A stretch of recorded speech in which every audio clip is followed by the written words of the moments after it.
No operation, no painkiller. చిన్న injection ద్వారా మోకాలు మరియు నడుము నొప్పులకు దీర్ఘకాలిక పరిష్కారం. డాక్టర్ ప్రకాష్ గుడిపూడి. 18 ఏళ్ల అనుభవం, 8,000కు పైగా హ్యాపీ పేషెంట్స్. సంప్రదించండి Allied's pain and pain management centre, Hyderabad.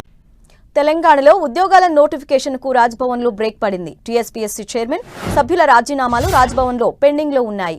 రాజీనామాలు ఆమోదించాలా వద్దా అనే దానిపై గవర్నర్ న్యాయ నిపుణులు సలహా కోరారు. రాజీనామాలు ఆమోదం పొందితే తప్ప కొత్త నోటిఫికేషన్ సాధ్యం కాదు. టీఎస్పీఎస్సీ ప్రక్షాళనలో భాగంగా పాలక మండలిని రాజీనామా చేయించిన ప్రభుత్వం రాజీనామాల ఆమోదానికి 3 సార్లు గవర్నర్ను సంప్రదించింది. ఇదే అంశంపై మరిన్ని వివరాలు మా ప్రతినిధి కొండల్ అందిస్తారు. కొండల్, ఉద్యోగుల నోటిఫికేషన్ అన్నది ప్రభుత్వానికి ఒక కొత్త టాస్క్, అదేవిధంగా పెద్ద టాస్క్. అయితే ఈ విషయంలో ఈ ప్రభుత్వం చిత్తశుద్ధితో ఉంది. ఖచ్చితంగా ఉద్యోగాల కల్పన చేస్తాం, ఉద్యోగాల నోటిఫికేషన్ ఇస్తామని చెప్పి ప్రభుత్వం చెప్పింది. అయితే వచ్చిన మొదటి రోజు నుంచే టీఎస్పీఎస్సీ ద్వారా ఉద్యోగాల నియామకాలు ఉంటాయి కాబట్టి గతంలో టీఎస్పీఎస్సీలో జరిగిన అవకతవకల కారణంగా విద్యార్థులు, అదేవిధంగా ఉద్యోగులు, నిరుద్యోగులందరూ కూడా చాలా ఇబ్బందులు ఫేస్ అయ్యారు. ఒక్క నోటిఫికేషన్ కూడా పూర్తి స్థాయిలో ఉద్యోగుల నియామకం వరకు వెళ్ళలేదు. ఈ నేపథ్యంలోనే టీఎస్పీఎస్సీ ప్రక్షాళన చేయాలని చెప్పి సీఎం రేవంత్ రెడ్డి భావించారు. దానికి అనుగుణంగానే మొదట రివ్యూ చేసి ఆ బోర్డును మొత్తం ప్రక్షాళన చేసే దిశగా రాజీనామా చైర్మన్, అదేవిధంగా మెంబర్స్ కూడా అందరూ రాజీనామాలు చేశారు. అయితే కొత్త నోటిఫికేషన్ వేయాలంటే ఆ రాజీనామాల ఆమోదం కావాలి. ఆమోదం అయిన తర్వాతనే కొత్త నోటిఫికేషన్, కొత్త బోర్డు మెంబర్స్ని పెట్టుకొని చైర్మన్తో సహా కొత్తలను తీసుకున్న తర్వాత ఒక కొత్త నోటిఫికేషన్కి అవకాశం ఉంటుంది. అయితే ఇప్పుడు ఈ అంశం అన్నది రాజ్భవన్లో పెండింగ్గా మారింది. టీఎస్పీఎస్సీ చైర్మన్గా చేసిన జనార్దన్ రెడ్డితో పాటు బోర్డు మెంబర్స్ అందరూ కూడా రాజీనామా చేశారు కొత్త ప్రభుత్వం ఏర్పడిన తర్వాత. కానీ ఇప్పటికీ ఆ రాజీనామాలకు గవర్నర్ ఆమోదం తెలపలేదు. ఈ ఆమోదం తెలపని కారణంగానే ఈ నోటిఫికేషన్ అన్నది మరింత ఆలస్యమయ్యే అవకాశాలు అయితే స్పష్టంగా కనిపిస్తున్నాయి. ఎందుకంటే ఇప్పటికే కొత్త నోటిఫికేషన్ వేయాలన్న ఒక ఉద్దేశం, స్పీడ్తో అయితే ప్రభుత్వం ఉంది. జనవరి ఎండింగ్ వరకు కొత్త నోటిఫికేషన్ వేయాలన్న ఉద్దేశంతో ప్రభుత్వం ఉంది. అయితే దీనికి అనుగుణంగానే ఈ నోటిఫికేషన్కి అనుగుణంగా వారి రాజీనామాలు ఆమోదించాలని చెప్పి గవర్నర్ కూడా 2-3 సార్లు ప్రభుత్వం సంప్రదించినట్టు కూడా సమాచారం ఉంది. అయితే ఇప్పటి వరకు అయితే ఈ రాజీనామాలపై గవర్నర్ తమిళిసై ఎలాంటి నిర్ణయం తీసుకోలేదు. వీటికి సంబంధించి న్యాయపరంగా సలహాలు, సూచనలు తీసుకునేందుకు ఆమె వీటిని పెండింగ్లో పెట్టడంతో ఇది మరింత ఆలస్యమయ్యే అవకాశాలు అయితే స్పష్టంగా కనిపిస్తున్నాయి. ఎప్పుడైతే గవర్నర్ రాజ్భవన్లో గవర్నర్ ఈ రాజీనామాలకు ఆమోదం తెలుపుతుందో అప్పుడు టీఎస్పీఎస్సీ ప్రక్షాళన పూర్తి స్థాయిలో ముందుకెళ్తున్న పరిస్థితి ఉంటుంది. కాబట్టి వాటి ఆమోదం కోసం మేము ప్రయత్నం చేస్తున్నామని ప్రభుత్వం చెప్తుంది. మరి చూడాలి గవర్నర్ వీటికి ఎప్పుడు ఆమోదం తెలుపుతుంది, న్యాయపరమైన సలహాలు తీసుకున్న తర్వాత ఎలాంటి నిర్ణయం గవర్నర్ తీసుకోబోతుంది అన్నది ఇప్పుడు ఆసక్తికరంగా మారింది. గవర్నర్ నిర్ణయంతోనే ఇప్పుడు టీఎస్పీఎస్సీ ప్రక్షాళన, అదేవిధంగా కొత్త నోటిఫికేషన్లకు మార్గం సుగమమయ్యే అవకాశాలు అయితే కనిపిస్తున్నాయి. దీనిపై గవర్నర్ ఎలాంటి నిర్ణయం తీసుకుంటుందో చూడాల్సి ఉంటుంది. కొండలు, ఇప్పటికే నోటిఫికేషన్స్ రాక, ఉద్యోగాలు లేక యువత చాలా ఇబ్బందులు పడుతున్నారు. దానికి సంబంధించి కొత్త ప్రభుత్వం వచ్చిన తర్వాత త్వరగా ఉద్యోగాలు వచ్చే అవకాశాలు ఉన్నాయన్న ధీమా వ్యక్తం చేశారు. మరి ఇప్పటికీ రాజీనామాలు ఆమోదించలేదు. సో దీని అంతటికీ తెరపడే రోజు ఎన్ని రోజులు పట్టే అవకాశం ఉంది? ఖచ్చితంగా అంటే కొత్త ప్రభుత్వం వచ్చిన మరుసటి రోజే, రెండో రోజే టీఎస్పీఎస్సీ పైన సీఎం రేవంత్ రెడ్డి రివ్యూ చేశారు. అదేవిధంగా దాన్ని ప్రక్షాళన చేస్తామని చెప్పి కూడా ప్రకటించారు. దానికి అనుగుణంగానే చైర్మన్, బోర్డు మెంబర్లతో రాజీనామాలు కూడా చేయించారు. అయితే ఈ రాజీనామాలకు ఆమోదం అన్నది గవర్నర్ పరిధిలోని అంశం కాబట్టి గవర్నర్ రాజీనామాలకు ఆమోదం తెలపాలి. ఆమోదం తెలిపినప్పుడే కొత్త బోర్డు, కొత్త నిబంధనతో ముందుకెళ్లే అవకాశం ప్రభుత్వానికి ఉంటుంది అన్నది ప్రభుత్వ వాదన.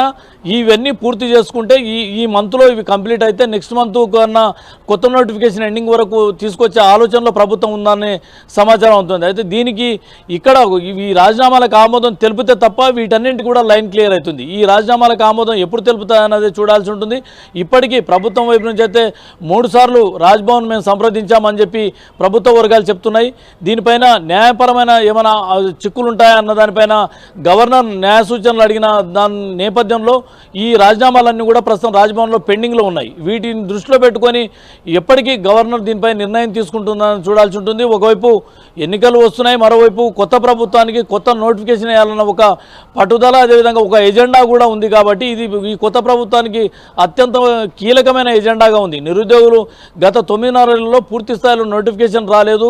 ఉద్యోగాల కోసం నిరుద్యోగులు వెయిట్ చేస్తున్న పరిస్థితి ఉన్న నేపథ్యంలో కొత్త నోటిఫికేషన్ వేస్తామన్న పట్టుదలతో అయితే ప్రభుత్వం వెళ్తుంది. కాకపోతే టీఎస్పీఎస్సీకి సంబంధించి ద్వారానే కొత్త నియామకాలు ఉంటాయి కాబట్టి ఆ టీఎస్పీఎస్సీ ప్రక్షాళన అన్నది మొదట చేయాలి. ఎందుకంటే గతంలో టీఎస్పీఎస్సీ కండక్ట్ చేసిన ఉద్యోగాల నోటిఫికేషన్ అనుకోండి, పరీక్షలే అనుకోండి, 10th పరీక్షల నుంచి మొదలుకుంటే ఉద్యోగాల నోటిఫికేషన్ వరకు పేపర్ లీకుల అంశం అన్నది రాష్ట్రంలో ఒక ప్రకంపన సృష్టించింది, నిరుద్యోగుల్లో ఒక ఆందోళనకు రేకెత్తించింది. వీటన్నింటికి శాశ్వతంగా పులి స్టాప్ పడాలంటే పూర్తి స్థాయిలో టీఎస్పీఎస్సీ ప్రక్షాళన జరిగినప్పుడే వీటన్నిటికి సాధ్యమవుతుందన్న ప్రభుత్వ వాదనగా ఉంది. దానికి అనుగుణంగానే కొత్త టీఎస్పీఎస్సీని పునరుద్ధరించడంతో పాటు కొత్త నోటిఫికేషన్ వేయాలన్నది ప్రభుత్వం ఆలోచనలో ఉంది. అయితే దీనికి గవర్నర్ నుంచి ఎప్పటికీ ఆమోదం వస్తుంది, ఆ రాజీనామాలు ఆమోదిస్తే తప్ప ప్రభుత్వం ఈ అంశంలో ముందుకెళ్లే పరిస్థితి అయితే కనిపించట్లేదు. అరుణ, కొండల్ న్యాయ నిపుణుల సలహా కోరారు, అంటే న్యాయపరంగా ఎటువంటి చిక్కులు వస్తాయని చెప్పేసి న్యాయ నిపుణుల సలహా కోరారు.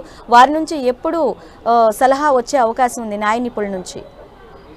గవర్నర్ రాజ్భవన్లో కూడా ఏదైనా రాజీనామాలు చేసినప్పుడు వాటిపైన న్యాయపరమైన చిక్కుల కోసమని పెండింగ్లో పెట్టడం అన్నది సహజంగా ఉంటుంది. ఎందుకంటే భవిష్యత్తులో రాజీనామాలు ఆమోదించిన తర్వాత భవిష్యత్తులో వీటి నుంచి ఏమన్నా అంశాలు తలెత్తుతాయా అన్నది కూడా గవర్నర్ దీనిపైన 1-2 సార్లు ఆలోచిస్తుంటుంది. దీనిలో భాగంగానే గతంలో చాలా బిల్లుల అంశంలో కూడా రాజ్భవన్ను న్యాయ నిపుణుల సలహాలు తీసుకున్న తర్వాత వాటికి ఆమోదం తెలపడమా లేదంటే రిజెక్ట్ చేయడం అన్నది రాజ్భవన్ వ్యవహారంలో ఇది చాలా మ్యాండేటరీగా ఉంటుంది. కాకపోతే దీన్ని ఆలస్యం కావడం అన్నదే కొంత నిరుద్యోగులకు ఆందోళన కలిగించే అంశం మనం భావించాల్సి ఉంటుంది. ఎందుకంటే ఇప్పటికీ టీఎస్పీసీ చైర్మన్తో పాటు బోర్డు మెంబర్స్ రాజీనామాలు చేసి దాదాపు 10 రోజులకు పైగా అయిపోయింది. ఇప్పటికి కూడా వాటిపై ఎక్కడ కొలిక్కి రాని పరిస్థితుల్లో కొంత ఆందోళన అయితే నిరుద్యోగుల్లో కనిపిస్తుంది. నిరుద్యోగుల్లో పూర్తి స్థాయిలో కొన్ని ఆశలతో ఉన్నారు. ఎందుకంటే కొత్త ప్రభుత్వం జనవరిలో కొత్త సంవత్సరంలో కొత్త నోటిఫికేషన్తో ముందుకు వస్తుందన్న ఆశతో నిరుద్యోగులు ఉన్నారు. కాబట్టి వారి ఆశలకు అనుగుణంగా తొందరగా వీటికి ఆమోదించినట్టయితే ప్రభుత్వం ముందుకెళ్లే అవకాశం ఉంటుంది. కాబట్టి దీనికోసమని ఇప్పుడు అటు నిరుద్యోగులు ఇటు ప్రభుత్వం ఇద్దరు కూడా వెయిట్ చేస్తున్న పరిస్థితి అయితే కనిపిస్తుంది. అన్న కొండల్ ఇప్పటికే 3 సార్లు గవర్నర్ను సంప్రదించారు సర్కారు, సో మళ్ళీ ఇంకొకసారి గవర్నర్ను కలిసే అవకాశం ఉందా? ఖచ్చితంగా దీనిపై సంప్రదింపులనే కొనసాగుతుంది. ప్రభుత్వము అదే రాజ్భవన్ ఇద్దరి మధ్యన ఇప్పటి వరకు అయితే సయోధ్యనే ఉంది. ఎందుకంటే గత ప్రభుత్వంలో మనం చూసాం రాజ్భవన్కు సెక్రటరియట్కు మధ్యన చాలా గ్యాప్ ఉన్నది, చాలా అంశాల్లో భిన్నంగా వ్యవహరించిన పరిస్థితి ఉంది. ఏకంగా గవర్నర్ గత ప్రభుత్వం అంటే నేరుగా సీఎం టార్గెట్ చేస్తూ ఆరోపణలు చేసిన సందర్భాలు కూడా మనం చాలా చూసాం. లాస్ట్ చివరి వరకు అంటే విభజన చాలా బిల్లుల నుంచి మొదలుకుంటే ఆర్టీసీ విలీన బిల్లు వరకు కూడా ఒక రకమైన ఆందోళన కొనసాగిన నేపథ్యంలో ఈ పరిస్థితి అయితే ఈ ప్రభుత్వంలో ఉండదన్న ఒక భావన అయితే కనిపిస్తుంది. మేము అవసరమైతే మరోసారి రాజ్భవన్ను సంప్రదిస్తాం, ఈ సమస్య తొందరగా రాజీనామాలకు ఆమోదం తెలిపే విధంగా మా ప్రయత్నాలు చేస్తామన్నది అయితే ప్రభుత్వ వాదనలు వినిపిస్తుంది. అన్న right Kondal, thanks for the updates.